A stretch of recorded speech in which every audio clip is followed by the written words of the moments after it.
Hey guys, it's Jessica from Peace Love Books, and today I'm here with a video all about Kindle Unlimited. I love Kindle Unlimited. I've been a subscriber for years, and it is the best investment as a reader because it is basically like paying for a subscription to a library where you have almost unlimited access to the catalog. You can take out up to 20 books at a time on your Kindle and read any of them, return them, get new ones out, and an author still gets paid. If you buy an ebook and then return it, that is like really harmful to an author, but if you take it out on Kindle Unlimited, they are paid per page read. So you are still supporting the author and then you can return it. And it is only $11.99 a month. And with how ebooks are these days, typically they're around like $5 or $6. If you're reading 2 to 3 books a month, you're paying for itself. And if you read more than that, you are saving money in the end on ebooks. So I love Kindle Unlimited. I actually gift myself a subscription to Kindle Unlimited, which means that you can gift like a year, I think, to someone, and it's cheaper than paying $12 a month. And I think the way that I did this was I went on my sister's account and gifted it to me. You can gift it to yourself, but I have heard some people get their account flagged for doing that, so just be warned, that could happen. That's never happened to me, but I did gift my subscription to myself and it expires next April, so I just pay upfront a cheaper bundle for 12 months of Kindle Unlimited. I'm here to recommend 6 different genres. We have small town, why choose, sports romance, dark romance, fantasy romance, and billionaire romance as categories of books that you might not know are on KU, or some are just like my all-time favorites. Now, some of them you've probably read. I talk with these authors all the time, but I thought it'd be great to give 4 to 5 recommendations per genre of my favorite authors that are on KU. Now, these might not last, so if you're watching this like later on than when I post it, some authors do get picked up by publishers, and sometimes that includes their ebook rights, so they are pulled from KU.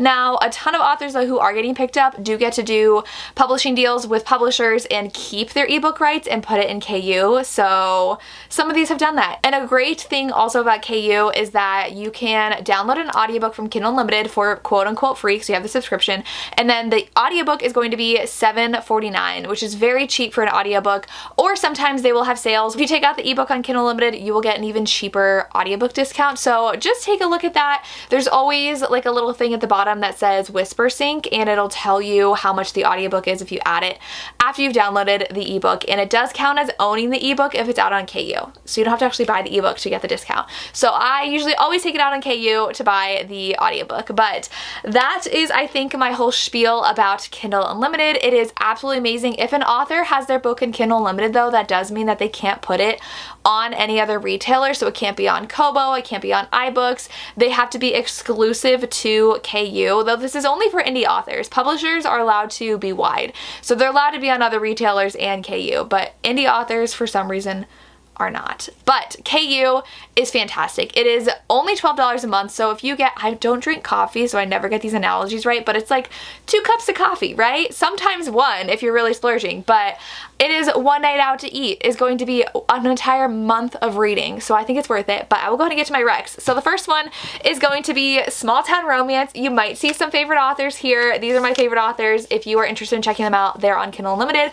I have just become obsessed with small town in the past 2 years, so sorry if this is a repeating of books I've already talked about. But first, Laura Pavlov. Love her so much. She is one that actually recently got picked up, but I believe that her books are staying in KU. First one in her new series is Loving Romeo, though I do really love her other series. This one's a Magnolia Falls series, and then she had her Cottonwood Cove series, which is already finished. This one is a group of friends that it follows, very found family. This one's a fighter. It's hate to love. The audiobooks are phenomenal. Book 3 in this series comes out 4? Is she already 4 books into this series? Oh my god, I think she is. I don't remember. The newest book's coming out in a couple weeks, so I cannot wait. Love her. We also have A.L. Jackson, who, side note, just announced a fantasy romance. Very excited for that. I love her books.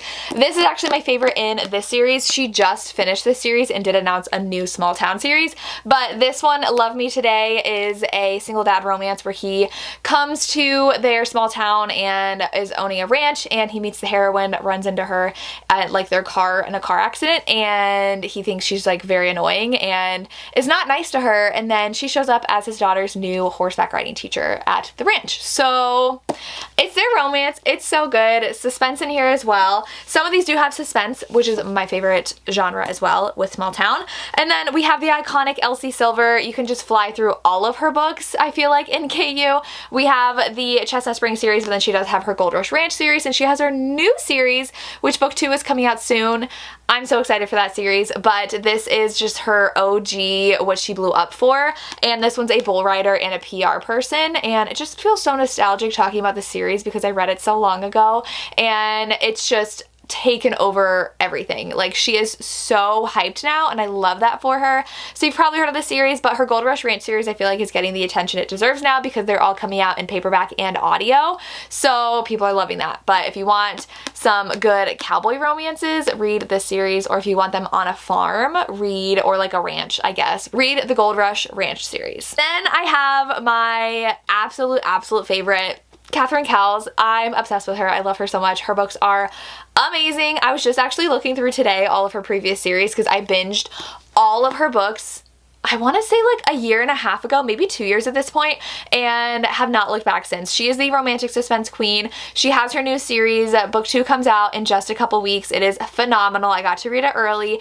This one is a small town romance of really found family because they are all foster siblings / adopted siblings, and the heroine of this is the adopted by her best friend's family because her family dies in a fire, and she is back years later renovating her family's home, and Anson's a fire expert, and he is her sibling's best friend, and he works with her sibling, and they work in construction, so he's helping rebuild this house, and he's actually an ex-FBI profiler. And there might be a serial killer on the loose. So it is so good. I'm obsessed.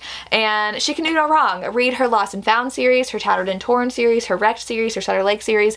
They're all amazing. You can't go wrong. And then I could not find this book, but Corinne Michaels, you can probably find it before I do on my shelves behind me. But I have read the first book in the series, and it is a single dad romance, nanny romance, and it's an age gap. So she does ASL, and his daughter is hard of hearing, and he needs to hire someone who can communicate with his daughter, and he hears like in town that this girl that had babysat her once when she was very young as a teenager, this girl was, she did a horrible job, and he's like, I can never have her watch my child again. But she's the only one really in town who is free, who can communicate with her and be her nanny, and so he reluctantly hires her.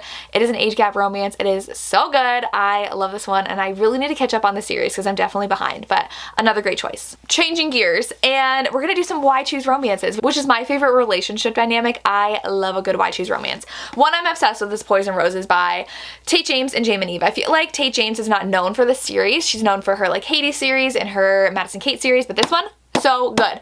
It is our heroine on the run from an ex that's like kind of in the mafia, and she runs into another ex, and he is in a band that he named after her because he hates her and has written like really a lot of songs about her, and his bandmates are like, oh, this is the girl you hate, and one of his other bandmates is falling for her, and it's gonna be a why choose with multiple bandmates and possibly her other ex. I haven't finished the series yet, but I literally could not stop thinking about this book when I read it. Amazing, could not recommend enough. Then we have a serial killer romance, which is Killer of Mine. I recently read this book. Our heroine is the daughter of a serial killer. She faked her death, got away, and now she is a detective hoping to work with the FBI to catch her father. And she is at this kind of like training thing with a bunch of FBI profilers, and they notice something off about her and figure out who she is. And they're like, you need to help us. And she does, and it's her romance with all of those guys trying to catch her serial killer father. It was so good. It does end on a cliffhanger, and the next book does not come out for a while. It's going to come out next year. So sad, but love this one. And then I also have Psycho Shifters by Jasmine Mass. I debated putting this in here because I'm not finishing the series. I've read the first 2, and I didn't love the second one, and so I don't think I'll love the rest of them. But the first one, super entertaining, and this is a shifter romance where the heroine is growing up in this society where she is just like beaten all the time. It's this guy raising her with her sister, and it's like the alpha omega stuff. It's really hard for me to keep straight in my head. She figures out that she is one of them, and because like when you turn a certain age, you're taken to this lake and told what you are, and they realize she is one of the only females of her kind, so they take her to the kingdom, and she's training with these other guys, and it is her romance with a few of them, but they like really hate her at first, and she's training. It's very I don't know how to describe her inner monologue. It's kind of annoying, honestly, but you kind of get used to it and you just really like her relationship with all the other guys and her figuring out like what she is, how she shifts, and them. And then book 2 just like was really stagnant and there was not a lot of world building and I got annoyed. So I love this first book though, so I know it's a really popular series if you're interested. Then I have the Elizabeth Helen book. I'm blanking on the title, but I'm going to put the cover here. This one is a Beauty and the Beast why choose, where the heroine's father always goes off into like the woods and on trips to find their missing mom, and he goes off into the woods one day, disappears, and she is in a relationship with a really, really awful guy, and she tries to find her father and basically trades herself for her father, who is being held by all these princes who are also beasts, and they change at night, and they're all the princes of each of the realms of the seasons, and it's their romance. And it was really good in this one. I know she's gonna have a romance with another character coming in because their TikToks have spoiled that, and I haven't gotten to that in book 1. That's the reason why I picked up the series, but it's such a fun book and I'm excited for more from the series. And then the last one I have is Twilight of Embers by Tessa Hale. I will not shut up about this series, but this book is so good. They're dragon shifters and she has no idea what she is. Going to a college, she actually lost her parents when she was young. They were murdered, so she kind of grew up in the foster care system and goes to college, meets a guy, and he smells her and he's like, oh, where's your protection? And she's like, what are you talking about? And realizes that she is their mate and she has no idea she's a dragon shifter. So it's such a fun trilogy. I love it. Devoured all of them. Highly recommend as well. And those are all of the Why Choose books. Now we're gonna do some sports romances. So let me grab those. I have 4. We have a variety of sports. So we have Little Lies of Helena Hunting. This whole series are hockey romances. So good. I actually got to do a special edition with Helena Hunting with Hello Lovely Box because I'm so obsessed with this series. This one is super angsty. She was almost kidnapped as a child. Well, like she basically was, but only for a little bit. And she really heavily relies on the hero now to navigate her emotions growing up, and her parents see that and they're like, this is not healthy, and break them apart. And then in high school they almost get together, but then he basically shuts her down and breaks her heart, so now she hates him. And now they're in college and living under the same roof because she's living with her brother who lives with him, and it is so good, so angsty. Love this. And the next 2 are amazing as well, like knocked it out of the park, every single book in this series. Then we have another very, very popular one. So if you're debating Kindle Unlimited, know that these popular authors are there if you've been interested. That is Liz Tomforty. I'm going to recommend Caught Up, which is a baseball romance, and it is a baseball player nanny romance, and he has the cutest little child, and it is so good. The heroine is so interesting. I believe that she was a chef, yeah, and so she is like just kind of in a funk in her career, and so then she like goes home and she just takes this job to kind of just figure her life out, and they fall in love, and it is so good. I love this whole series. It's so good. We have hockey, basketball, baseball, and then I think the 4th one's baseball. I haven't read the new one yet, but if you've been wanting to read Liz Tomforty, now's your chance with KU. I also have Icebound by Meredith Trapp. I was gonna do her new one for Small Town, but I have another video coming out where I talk about her book excessively, so I'm just gonna recommend this one. It is a hockey player and he is a goalie and he is in his 30s and the heroine is early 20s, and so it's an age gap, fake dating. So good, so good. Good hockey in here. He does cross stitch. This is a special edition I got from probably Smutbox, but I'm obsessed with this. Such a good hockey romance. And then I have a MMA romance, which is Nikki Castle with 5 Rounds. If you have not read the series, please do. They're all MMA romances, and this one, our hero does MMA, and so does our heroine, and she has to move in with the guy she absolutely hates because he lives with her best friend, and she needs a place to stay between places, and her best friend's going out of town, so he's like, use my room for like the week that you need, and try not to kill each other. And it is their romance. It's so emotional. Like Tristan, I believe he cried in here, and I was like, I love a man who cries, like who is in touch with their emotions and so in love. It's so good. Love this. And those were the sports. So now we're gonna go into dark romance. I love a good dark romance. I actually could not find one of these except for my special edition. So I'm gonna recommend Devil of Dublin. Her next book comes out this month, which is so exciting because I was obsessed with this book. This is actually the special edition I got to do with Dark and Corky, and it's because I love this book so much and I'm obsessed with what we did with everything in this book. It is amazing, but Devil of Dublin is a mafia romance where the heroine and hero grew up. She would go to Ireland in the summers, meet him like in the forest. It's very like whimsical, and they would play together and really fell for each other, but then she just doesn't return, and now she's back when her grandfather passes away, and she is engaged to someone else and meets him again and things happen. People are coming after them. He is a killer for the mafia. He did grow up very abused, so definitely know that before going into this. It is a dark romance, but obsessed. So they're like soulmates. It's so good, and I'm excited for the next book in the series. Cannot wait.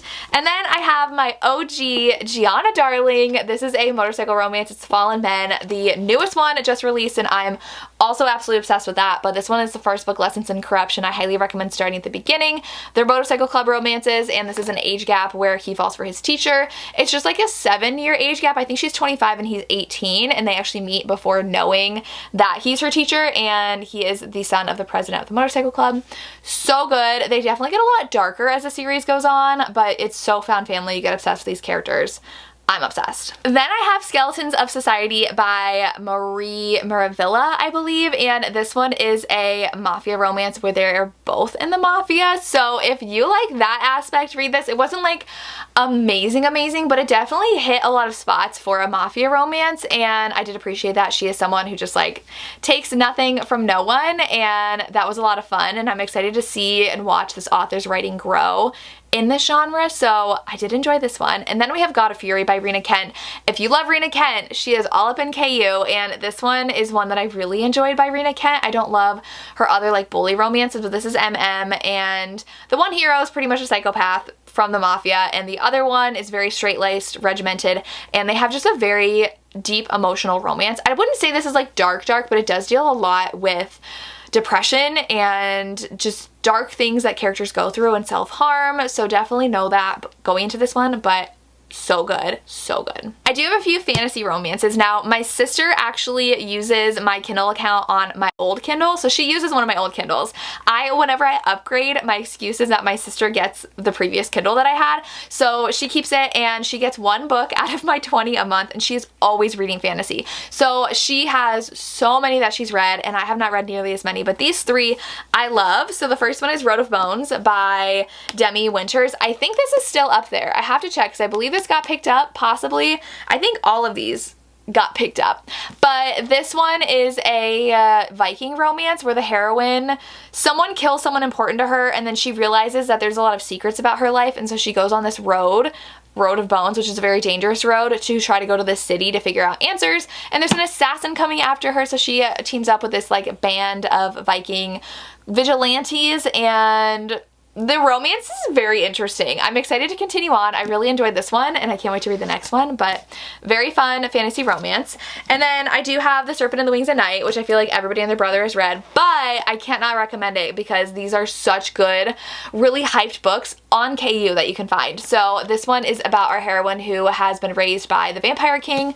Was he a Vampire King? I'm pretty sure. And she has to enter into this tournament, and she's a human. And so this one guy ask her to be his partner because they have to partner up for the later challenges, and it's their romance, and it's so good.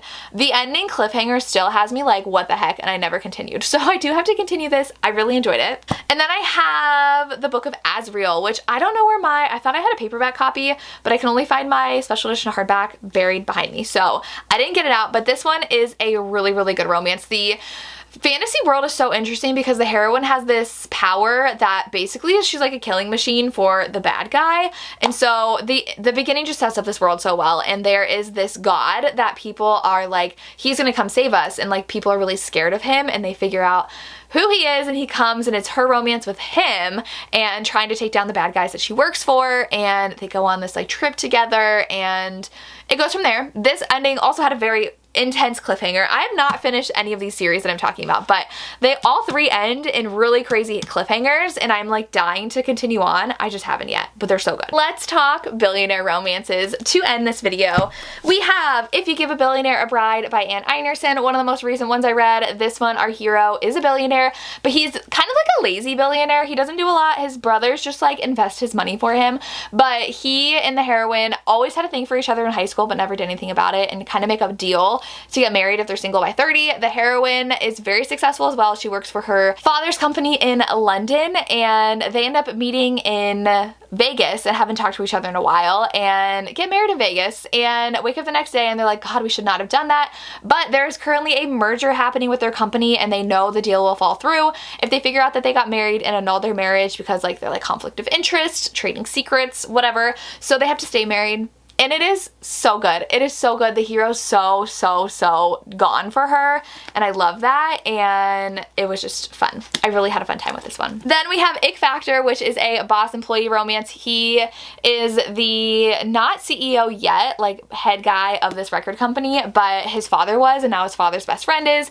and he is being put against his like arch nemesis from college to get the job as the head of this company because the guy is retiring, and he's really mad about it because he's a horrible guy who sabotages everything, and he knows he's horrible, but no one believes him except for his secretary, and she, or like his assistant, she always gets the ick factor from guys. She's like, I'm never gonna find a guy like, because they always like give me the ick, and decides to fake date him so that he can show his godfather, I think was this guy, show him that he is serious about settling down and like having a family outside of his job, and that he's not too addicted to his job. So they're fake dating while trying to take down his enemy and win this spot as head of this company.